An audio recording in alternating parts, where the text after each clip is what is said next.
लद्दाख, जम्मू कश्मीर, श्रीनगर, हिमाचल प्रदेश, शिमला, पंजाब, चंडीगढ़, हरियाणा, चंडीगढ़, उत्तराखंड, उत्तराखंड, देहरादून, उत्तर प्रदेश, लखनऊ, राजस्थान, राजस्थान, जयपुर, बिहार, पटना, सिक्किम, सिक्किम, गैटा, आसाम, आसाम, दिसपुर, मिजोरम, मिजोरम, ऐसवाल,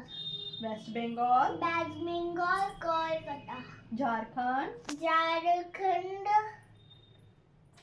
रांची, छत्तीसगढ़, छत्तीसगढ़, रायपुर, मध्य प्रदेश, मध्य प्रदेश, भोपाल, गुजरात, गुजरात, गांधीनगर, महाराष्ट्र, महाराष्ट्र, मुंबई, ओडिशा, उड़ीसा, भुवनेश्वर, कर्नाटका, छठी, कर्नाटका, कर्नाटका, बैंगलोर, तमिलनाडु, तमिलनाडु, चेन्नई। ये